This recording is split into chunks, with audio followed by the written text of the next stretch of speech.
quick check. All right. They And have purchases. what's So you that? have to pay for the solution. For additional levels. All right. So we are going to deal with a very different topic than geometrical logic. We are going to move into the realm of the incomprehensible, which is sometimes where we need to stand, because not everything fits together quite so neatly, or certainly if it does fit together neatly, we don't always see it as fitting together neatly. We are in Parashat Pinchas, which has a very interesting beginning. Pinchas, for whom the parasha is named, is really the main character of the end of last week's Torah portion. Can anyone give me the PG version of the end of last week's Torah portion? It's hard to make it PG. Well, I'm not going to make anybody draw a picture. Right, so we remember the beginning of last week's parasha, which was Balak, was the idea that the Midianites had hired Bilam to come and curse our people, right? And that didn't work so well. And then right after that, they came up with an alternative plan of how to get us to trip, if you will. And that was to send in the ladies. So they sent women in who were enticing to the men of Israel, and not only enticing, but also enticing towards idolatry. And so the men did what they did, and this was, of course, terrible for our people. And there was a plague that broke out that was hurting our people. And in the midst of all of this, while the people were still, one of the women and one of the leaders of a tribe of Israel were consummating their deep affection for each other right in the middle of the camp. And in the act, Pinchas, the grandson, took a spear and stuck him through like you would pin a butterfly, or two butterflies, if you will. Spear went through both of them in the act. And because of his zealotry, the plague stopped, and then we stopped the end of the Torah reading, and you have to wait till next week to find out what happens. And so that's where we're starting now, is what is the response to Pinchas's act at this moment? Good? Good. Page 918, which is also known as the Book of Numbers, chapter 25, verse 10. And you'll notice, just as I've mentioned before, that the chapter and verse numbers have no relationship whatsoever to where the Torah portions begin and end, because the chapter and verse numbers were given by later medieval Christian scholars. And in many places, they seem to make sense, because they have obviously made Pinchas, the story of Pinchas, its own chapter. But for the Torah readings, we decided that these belonged in two separate parshiot. And so you can't always rely on the chapter and numbers to tell you what part goes with what other part. So why do we use the chapter and numbers? Because it's really handy. Because it really is a good system for looking stuff up quickly and for referencing things. If I can say, like I just did, chapter 25, verse 10, then you in your book, and you in your book, and you in your book, you can all find it just like that. Whereas if I say, it's that part that's kind of just after when they did the thing, it takes a lot more time. You should look at the Torah scroll. Yeah. The Torah scroll doesn't have chapters or nothing. Yeah, it barely has paragraphs. Yeah. You can't find anything quick in there. Yeah. Not so much. Not even vowels. Yeah, exactly right. Well, vowels are optional. Vowels cost extra. So here we are in Pinchas, chapter 25, verse 10, page 918, and we're going to start right at the beginning, if you would be so kind. The Lord spoke to Moses, saying, Pinchas, son of Eleazar, son of Aaron the priest, has turned back my wrath from the Israelites by displaying among them his passion for me, so that I did not wipe out the Israelite people in my passion. Okay. Kin'ah. Passion is not a bad translation. Jealousy can also be used as a translation. This is whenever time you see that phrase, I am a jealous God, it's using the same root word that we're using here for passion. It could also be used to be the word zeal, and often is translated as the word zeal or zealousness. So it's a tricky word because all three of those words have different feelings in English. If we talk about jealousy in English, it's always about, someone has something that I want. But that's not what jealous means in, actually, it's not even what jealous means all the time in English, but it's certainly not what this word only means in Hebrew. By the way, an example in English, if you say, I'm very jealous of my job, that doesn't mean I want something that you have. It means I have something that I want to passionately protect or zealously protect, which is why the word jealous is used in the translation. It used to make more sense, but we don't use that word in that way so much anymore in English. Languages change. And the same thing, passion usually has a romantic connotation, or at least often does, and zeal often has a very negative connotation in many cases in modern English. So that's what we're dealing with, and try and hold all of those concepts sort of mushed in a little overlapping sense, and that's as good as we're going to get. Okay. Say, therefore, I grant him my pact of friendship. All right. We're going to have to stop here. I usually like to get through more text, but this one, we've got to look at the Hebrew as well, because what pact of friendship is being given here? The very end of verse 12, this is the top of page 919, and the last word of that verse, I'm sure everybody can recognize. Shalom. Shalom, right? And the word before that? Briti, right? Which means my covenant, right? Or pact. Again, it sounds weird in English. Covenant sounds closer. Brit milah, same root word here. The brit between us and God is the covenant between us and God, same word. So God is making a covenant of shalom with Pinchas. Well, he's just put a plague on the rest of the Jewish people, right, for what they did, and now that Pinchas has stopped that, right? right. There will now be peace, at least with Pinchas. I don't know if he means with the Jewish people. Well, that's the question. What exactly is a brit shalom between God and Pinchas? Because it's definitely targeted on Pinchas, right? It will be with him. With him. He will get this brit shalom. What does that look like? And is there any irony to it being a brit shalom when it was earned through the killing of two people? Perhaps. But definitely we need to have a broader understanding of this word that open to more commentary than pact of friendship, which is a very limited sort of phrase. Brit shalom invites more investigation. Pact of friendship kind of just doesn't go anywhere. Okay. And this means? It shall be for him and his descendants after him a pact of priesthood for all time, because he took impassioned action for his God, thus making expiation for the Israelites. Okay. So this is a little hard to understand if you don't know the earlier history, which is that Pinchas was not a Kohen. How can that be, you say? But Rabbi, he's the son of Aaron. He's the son of Eleazar, who's the son of Aaron. Grandson. Exactly. But when God made the promise of the Kohanim to Aaron and his descendants, it did not include pre-existing grandchildren. It was only for new ones.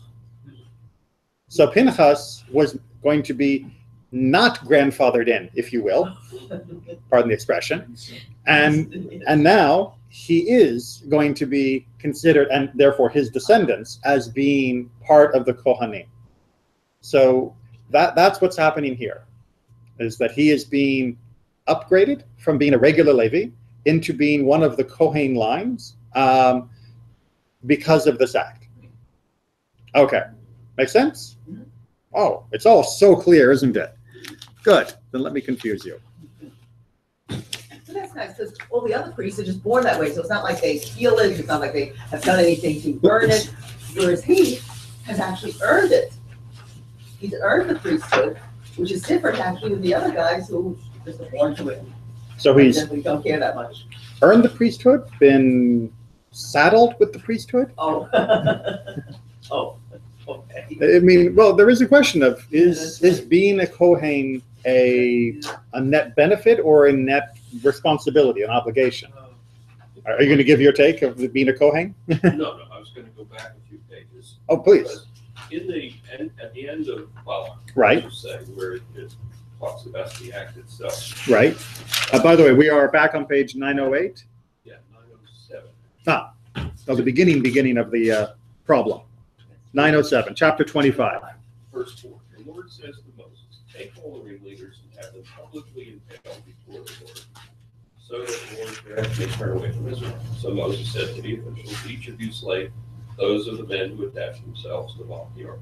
So my point, I guess, and I don't know if it's a valid one or not, is that so Pinchas did what he was supposed to do, because all the ringleaders were supposed to be slain. Probably. But there's also a question of whether he was the one who was supposed to do it. So there's an old political adage, oftentimes used in international relations, where something needs to be done, but that doesn't mean that country is the right one to do it. So whether or not Pinchas was considered to be one of the people who was authorized to take and kill the ringleaders of all of this is a reason for debate. And the fact that he is given special treatment for what he does seems to imply to the majority of commentators that he was acting outside the bounds of the normal command. But he had some blanket top cover approval. The result was definitely a result that was sought, but whether or not it was supposed to be his hand, well, would you reward someone for simply doing their duty? Were all the other people who took care of the other ringleaders, were they similarly rewarded? No. At least we have no record of them being rewarded at all. Pinchas is singled out, so the question then becomes, if he was just doing what he was his duty, you don't give someone a medal for that. Or on the other hand, if he was going above and beyond or outside of, is that either positive or negative to be acting outside of that chain of command? But in here it says Moses said to Israel's officials, go take care of those. Pinchas was not one of the officials, not until 2 pages later. Well, he wasn't a Kohen. He wasn't a Kohen. He Right. wasn't one of the people who was probably supposed to do these. He just Right. comes from the outside, from the assembly, and says, oh yeah, okay, I just want to kill him. Right. Not that he was supposed to. Well, so that's the ambiguity. Okay.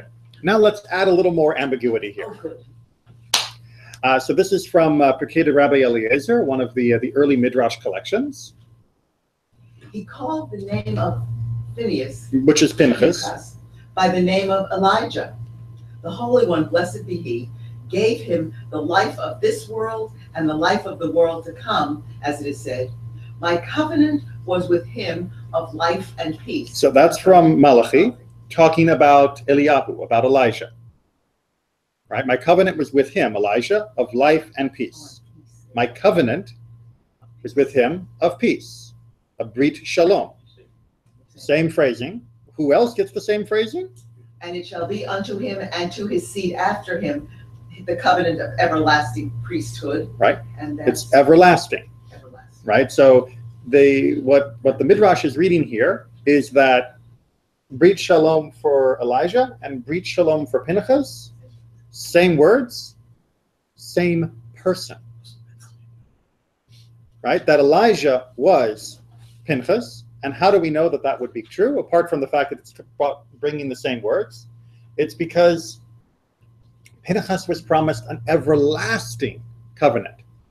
Who's the only person we know who is everlasting, who doesn't die? Elijah.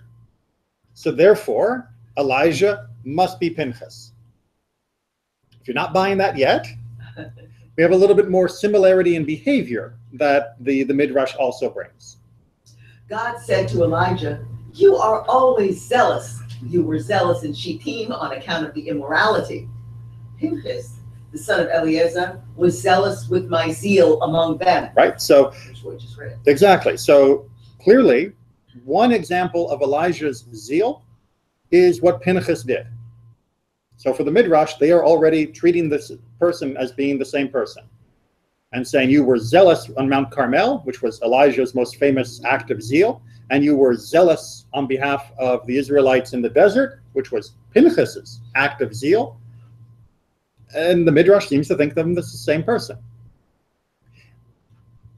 And is that zeal laudatory in this text? Well, let's see what the reward is. By your life, Israel shall not observe Brit Milah until you see it with your eyes. Hence, the sages instituted that people should have a seat of honor for Elijah. Right, so we still have Kisei Eliyahu, a chair that's set aside for Elijah at every Brit Milah, which we saw this last Shabbat, because Elijah will witness every Brit Milah. Is this his reward, or is this some form of instruction? People. What's that? People. Maybe both. Well, certainly the everlasting part seems kind of handy, you know, being around forever sounds nice. But if you can review, and hopefully you've read the story of Elijah at Mount Carmel and what happens afterwards in the cave with the Kol Demamah Daka, the still small voice, one of the most famous passages in the Tanakh. Go back and reread that if you haven't. When Elijah shows up at this cave, having fled from Israel because Jezebel is trying to murder him, God asks him, "Why are you here? Right? What is for you here? Right? It's Lama. Like what's the purpose of being here?" And he says, "I am zealous for God, and I am the only one left in all of Israel. Right? It's just me. No one else in Israel cares. It's just me. In Israel being the northern kingdom at least." And God gives him an example of the earth moving and the fire moving and the wind and all of that. And in all those things, it says, but God was not in the wind. God was not in the fire. God was not in the sound. And then there is the still small voice. And then it says, God was there and asks him the same question. What are you doing here? And he says, I have been zealous for God, and I am the only one left in all of Israel. Same exact answer. And God says, thank you very much. Here is your gold watch. You are being retired. And you will go and you'll find this new guy called Elisha, and you will put your mantle upon him, and he will become a new prophet, and you're coming home. He is essentially retired after that episode. So is God praising his zeal, or is he not praising his zeal by saying you'll get to be at everybody's Brit Milah?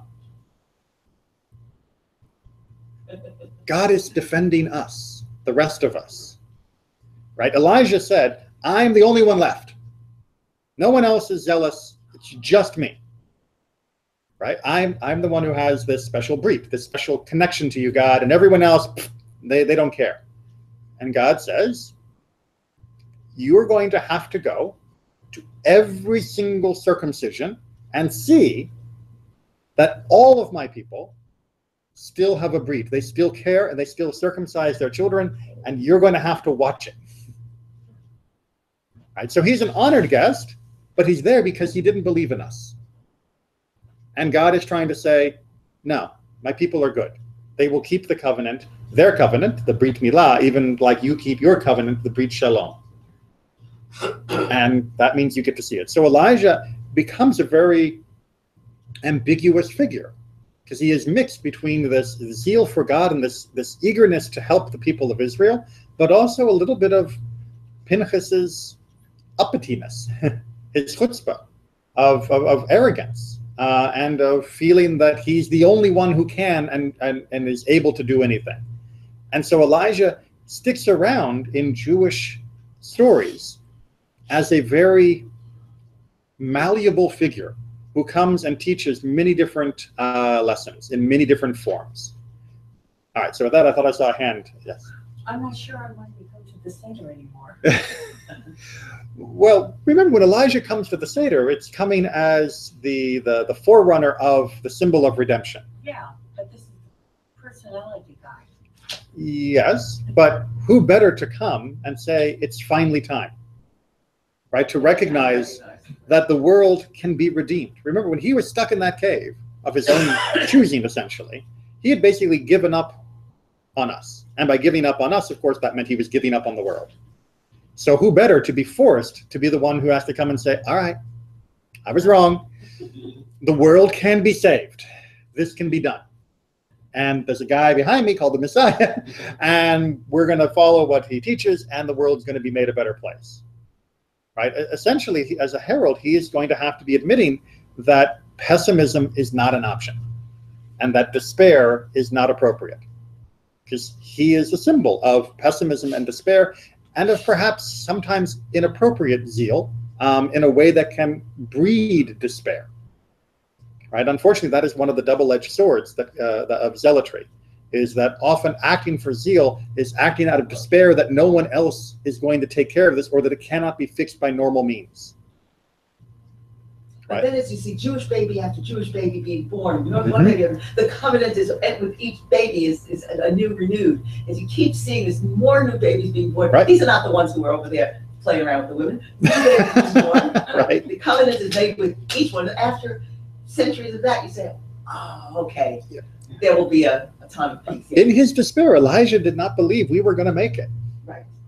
Right? He thought, Jewish people, they're done, right? It's just me, and the rest of them, they're, you know, in a handbasket. But he's with every new life now. They're not done. And now he can see, for 3,000 years, we're still going. It's amazing. Every time he has to show up and see this, it's like he couldn't believe it. And we're forcing him to believe it. And in the process of forcing him to believe it, we force ourselves to believe it. But that's still sometimes hard to believe, which is why Elijah figures very prominently in many stories where it's hard to believe or understand that the world has a proper future, which is why we're going to look now at some Elijah stories, just a small sampling of some stories about Elijah. Okay, you ready? One such story is that of Rabbi Joshua ben Levi. Rabbi Joshua ben Levi was granted a special prayer.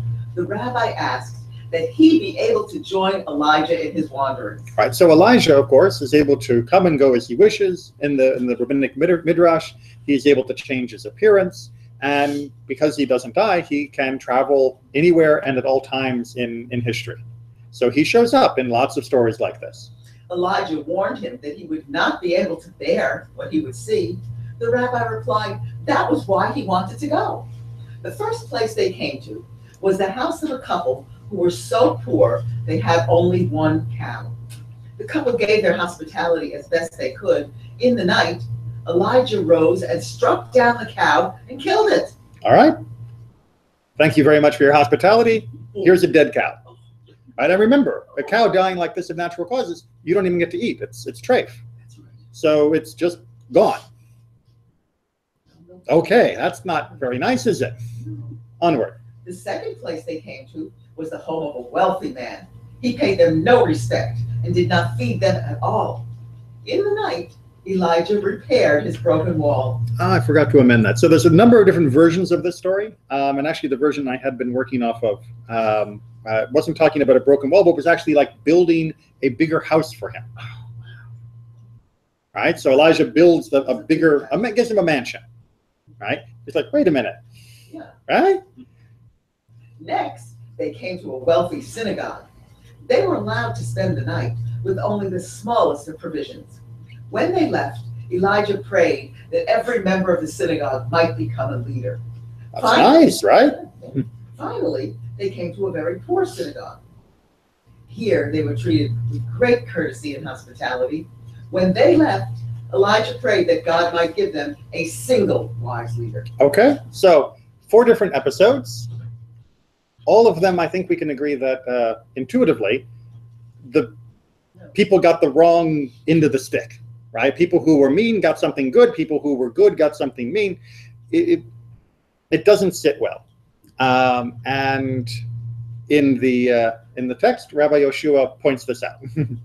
So Rabbi Yoshua said, I cannot stand your words or your deeds. I will not tolerate your actions. What have you done? Elijah, even though it means parting from you, I will explain. Sorry, Elijah said, even though. Yeah. Oh, Elijah said?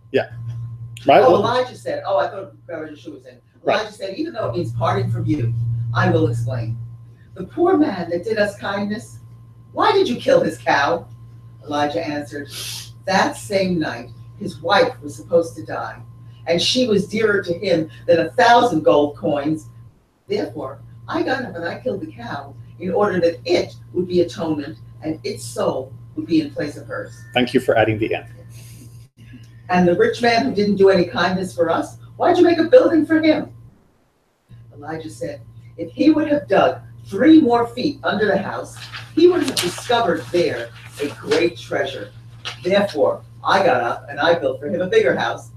Therefore, he will never find the treasure. And the other rich people that did not honor us, that all of them would be leaders?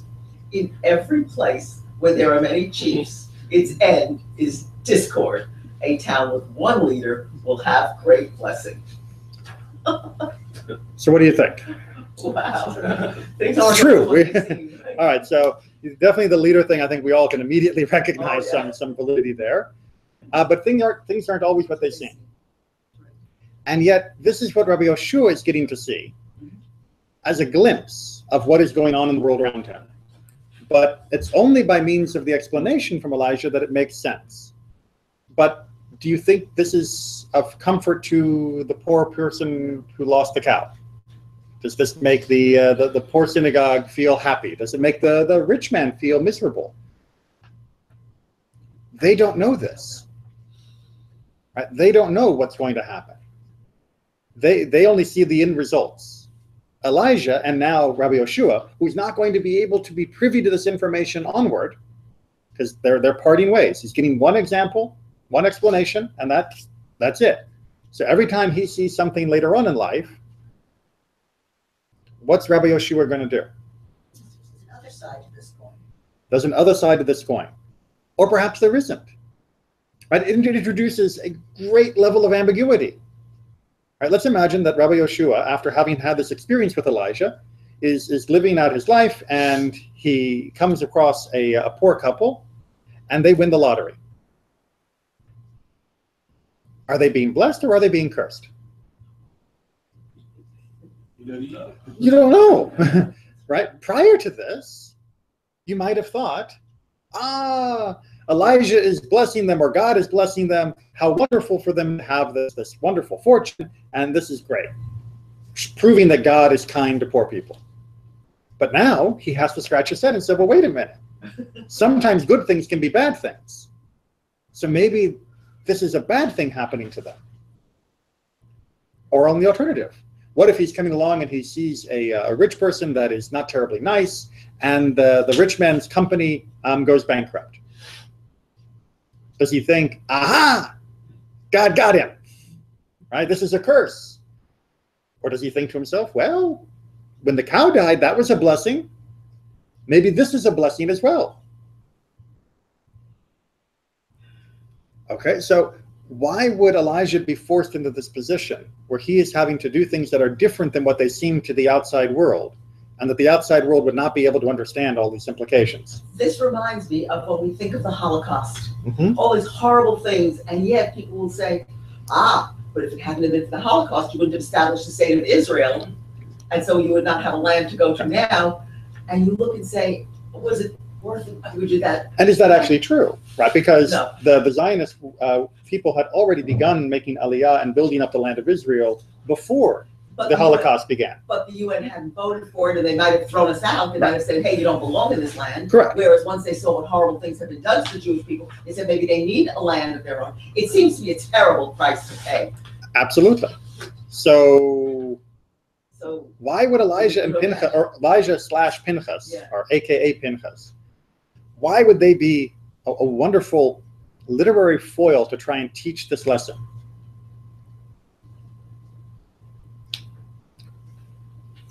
Distinguishing between the attribute of justice and the attribute of mercy, from our human perspective, we're not going to see it. We're human. And yet, that is exactly what a zealot does. A zealot believes that he knows exactly what is needed right here, right now. Right? That's the defining characteristic of a zealot. Right? When Pinchas said, these people need to die right here, right now, he knew that was right. When Elijah was doing a sacrifice on Mount Carmel, that was against what the Torah had said about where sacrifices should ever be held. He thought that right there, right then, that was needed. And when it didn't work, he thought all the other people were wrong. Right? That's the definition of a zealot. I'm always right, everyone else is wrong, and I know what's needed to be done right now, even if the laws are against it, even if everything else is against it. Which is why it is so, I think, just brilliant to have in this story Elijah being the one teaching the opposite. That he is going around the world doing things that to the outside don't make sense. And that if you were a zealot, you would absolutely not agree with. Like, what are you talking about? That rich man should have been torn down. His whole house should have been leveled, right? Because he's a terrible miser who wasn't helping the hospitality to these poor travelers. But if you had done that as a zealot, you would have exposed the treasure and you would have only made him richer. Right? And if you had said, no, leave the cow alone, defend the cow, because this is these poor people's only cow, the woman would have died. Right? So, it's hard being a zealot. Because It's not hard to be. That's the problem. yes, it's easy to be a zealot. It's hard to have a brain and try to think through something. And it's hard to suffer doubt. That's why we have an entire set of terrorist networks around the world. Right. It is hard to suffer doubt. And it is much easier to simply say, I have no doubt. I know that what I'm doing is right, and the consequences must be right. And if you disagree, then you must be wrong, because I can't be wrong. That position, you're right, is very easy and seductive to take. And this story is a very good illustration of why we don't take that position. The rabbis go to great pains in other texts to say that you cannot read backwards from someone's current situation or the fortune or misfortune that befalls them into an interpretation of what their righteousness must be. Of, oh, you won the lottery, God must love you because you're so righteous. No, God could be cursing you. And I don't know which one it is. Therefore, I don't know whether you're a righteous or wicked person just because I can see what materially happens to you. Oh, your only cow died. You must be wicked people, because why would God kill the... No, actually, that could have been the best possible scenario. And that cow being dead was a good thing. You don't have a privileged position. We don't have a privileged position. Therefore, we don't have the privilege of acting outside of the instructions that God gave us. Right? God gave us the instructions precisely because we do not stand in the position of Elijah to be able to see perfectly what is right and what is wrong. So instead, we follow the instructions and we place our faith that the compliance with Torah will be the best case scenario time and time again. Do we know that Elijah has that? Well, Elijah... It's like God was showing him that he didn't. For Elijah, indeed, because Elijah, in this special circumstance, now stands in a privileged position, because now he is essentially privy to the secrets of heaven. The rest of us, not so much. And the rest of us, without that privilege, it makes no sense. And I think that's often how we feel, right? We look at the world around us and we say, why did the wicked prosper? Why did the righteous suffer? It makes no sense. And very often it doesn't make any sense. The righteous are the wicked are prospering because they are wicked and they are cheating. And long term, we know that may even out, but in the short term, it doesn't seem right. And the poor are suffering, or the righteous are suffering because they are being abused by wicked people. And that also is not right, but at least it makes some sense. But we wish it were different.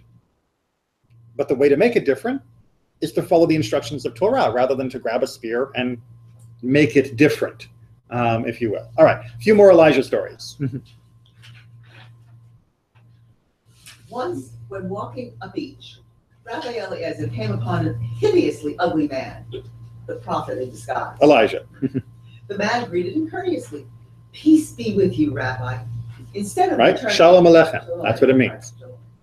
Instead of returning the greeting, the rabbi could not resist an insult. How ugly you are. Is there anyone as ugly as you in your town? Elijah responded with, I don't know. Perhaps you should tell the master architect how ugly is his construction. Who is the master architect, by the way? God. If you think I'm ugly, complain to the manufacturer, Yeah, that's right. which is a very good dig. And then The rabbi realized his wrong and asked for pardon, but Elijah would not give it until the entire city had asked for forgiveness for the rabbi, and the rabbi had promised to mend his ways. okay, so why is it important for the rabbi to be the one stumbling in this particular story?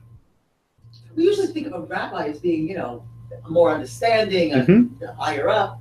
If he stumbles, Right. I can only imagine what the people in the town are doing. Well, why does the rabbi need to be understanding? Why does He's he? the teacher. Because he's the teacher and He's the leader. he's the leader and the judge. Right? So when two people come before the rabbi with a dispute, Oh, should the rabbi be judging them based upon how they look? No, absolutely not. Right? If the leader of the town, if the person who is making judicial decisions for the town is not only able to think this, but able to say it to someone's face, how are they going to be able to be fair? Yeah, and if we have this rabbi and he's sort of forgetting that allegedly we're all made in the image of God, and he's certainly off the track. Well, but a very natural way to be off the track, right? Things that are ugly tend to repulse us. I mean, that is a natural feeling. And what's happening here is saying, yes, but you're not allowed to act on that feeling. You act according to the Torah. And the Torah says if someone greets you, you respond courteously. That's the way we act. And again, the Torah is telling us these things in order that we can override those emotions. We override our zeal, if you will, in order that we stay within what God has instructed, rather than thinking, oh, hideous, nothing could be worse than this. Not the right response. And definitely not the response from the leader of the community, which is why the community had to vouch, basically, that this was a slip, that really, he's not like this all the time. That was just an unfortunate accident. All right, one more story. Elijah used to come to the Beit Midrash, the study house of Rabbi Yehuda Hanasi, where he would study with Rabbi Yehuda. One day, it was a new moon. Rabbi Yehuda expected Elijah and waited for him, but Elijah failed to come. The next day, Rabbi Yehuda said to Elijah, "Why are you here a day late?" I know, chutzpah. Elijah, you're late. "You're late." Elijah replied, "I had to wait until I woke Abraham, washed his hands. Then I waited while he prayed, and I put him to rest again. Likewise for Isaac." What? He does this every day. So what's the image here? Right, the image is that Abraham, Isaac, and Jacob, who are dead, that Elijah is raising them from the dead, which after all we know will happen in the time of Mashiach and the end of days. And after he raises them, he prepares them, and they daven, as you would expect a Jew to do, and then they go back to being dead. But he only does it one at a time. He does them separately. But he does them one at a time, which Yehuda Hanasi sees an obvious problem with this. Yeah, and he says, "Why not wake them up together?" Right? And then you wouldn't be late. And Elijah said, "I feared they would grow too strong in prayer and bring the Messiah before his time." Right? So Elijah is deliberately preventing the Messiah from coming early. We're all a little, wait a minute. What? What? Why? Oh. Okay, but don't worry, Rabbi Yehuda Hanasi, being the clever guy that he was, he has a plan. The story continues. Upon hearing this, Rabbi Yehuda began to hatch a plan. He asked Elijah, "And is there a group like Abraham, Isaac, and Jacob in this world?" He asked casually. There happened to be. Elijah said, "Yeah, there is Reb Chiah and his sons." Thereupon, Rabbi Yehuda proclaimed a fast, and Reb Chiah and his sons were bidden to lead the prayers. Rabbi Chiah, with his sons on either side, began to chant the Amidah. As Rabbi Chiah chanted, "He causes the wind to blow," a wind blew. When he continued and sang, "He causes the rain to descend," indeed, the rain descended. When he was about to say, "He revives the dead," the universe trembled. In heaven it was asked, "Who has revealed our secret to the world?" "Elijah," the angels exclaimed. Elijah was therefore brought and smitten with 60 flaming lashes. So he went disguised himself as a fiery bear, entered among Rabbi Hia and his sons, and scattered them. Okay. I like sort of the spear at the beginning better. It seemed less violent. Seem less violent. You like the This is awful. Well, what in the world is going on? Okay, so first of all, what prayer are they doing? It's the Amidah, right? And it's the second prayer, the Givurot. And the second prayer indeed has these passages, right? That God, Mashiv Haruach, he causes the wind to blow, right? Morida Gashem, he causes the rain to fall. And as he is saying these things, because of his spiritual strength and that of his sons, they are starting to happen. And the universe is getting a little, wait a minute. If he says, right, that he is the one who gives life to the dead, Mechaye Metim, what will happen? The dead will come to life. Right, that will bring the end of days. The Messiah will be that's it, right? If he prays with that strength, we're happening early, right? And then this is before God intended for the Messiah to come. This is earlier than it was supposed to happen. So we'll come back to the Elijah and the whipping in a minute. But Elijah then goes amongst them as a fiery bear and scatters them so they can't complete the prayer. And that way, everything goes back to normal. What do we think?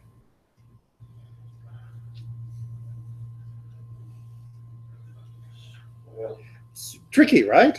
yeah, very tricky. He thought maybe Elijah thought this is really the Messiah. Everything he says happens. Mm-hmm. And he got kind of scared of it because it wasn't the right timing. Not Hashem's time. Right. It's not God's time. But in our prayers, we made it sound like it was the right time. Right? Every day, 3 times a day, 4 on Shabbat, we say Mechaye Metim. We ask for the redemption to happen. But apparently it's not the right time. And it's not just that we are inadequate in prayer. Apparently, it would be wrong for the redemption to come yesterday. It would have been wrong for the redemption to have come yesterday. So let me just get my grammar there. Because if it was right for the redemption to have come yesterday, redemption would have come yesterday. I following the logic here? Right, so we keep hoping for redemption, but when it doesn't come, we shouldn't be disappointed that it didn't come. Because if we tried to make redemption come before it was time, it would be prevented anyway. You might call it sort of a self-fulfilling prophecy. Right? Redemption will come when it's supposed to come. And even if you thought you could make redemption come early, something would happen that would prevent your plan for making redemption come early. Instead, we have to take the long road. And what's the long road for redemption? The Torah, living a Jewish life, raising generation after generation of people, and continuing to march towards redemption on the slow road. There are no shortcuts, right? No matter how zealous you might be, there's no shortcut. And again, Elijah is the instrument for teaching this. And he let slip that there was perhaps potentially a shortcut. And that makes sense, that Elijah would be the one who would know that. But that's not something that we're supposed to know. That's not something we're supposed to pursue. There are no shortcuts. There's no shortcuts in knowing right from wrong. There's no shortcuts in knowing who deserves what. There's no shortcuts in pursuing redemption. Zealotry is not exactly a recommended course of behavior. I mean, we've talked in other classes about when it is okay to be zealous and act like Pinchas, but the vast majority of the stories about Elijah are anti-zealotry stories in one form or another. They're telling us that it is a careful and measured pace that is asked of us. That you don't go outside the laws of justice, you don't go outside the laws of Torah, you don't go outside the laws of the universe. You follow the path that we've been given. frustrating, isn't it? Because we want it now. Yeah, it's the same story that those Chazon HaAtzamot HaYebeshot, the people that left Egypt earlier because they believe this is the time Right. to leave, and they all died. And it didn't go so well for them. Exactly. Right? That there's a midrash that there was a group that left Egypt prematurely before Moses had shown up. And because they left, they got wiped out when they reached Canaan. They weren't able to handle the enemies that they faced. So their eagerness was actually a negative trait. Judaism is about measuring ourselves. It's about measuring our actions. It is about transforming us from being an impulsive, passionate animal into a controlled, passionate animal. That we don't just do what we think is right. We study, we learn, we debate, and we use the structures of our community, of our law, and of everything around us to do what we know is right.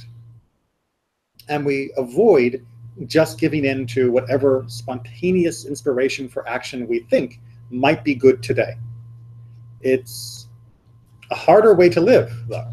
Right? It's much easier to say, the Holy Spirit will guide me and I'll do whatever I think, and whatever I do must be okay because God let me do it. No, because you will bumble through life and you'll make things worse for yourself and worse for others. And if it worked like that, it would have already worked like that. Does that make sense? It's one of the things I loved about that last story is that if praying super hard would bring the Messiah would already have been here. Because there are people who can pray harder than any of us. And they've already lived and died and tried to bring the Messiah with their prayers. And maybe there was one that got close, but God made sure that the bear kept that from happening. So don't think that we can just pray for redemption.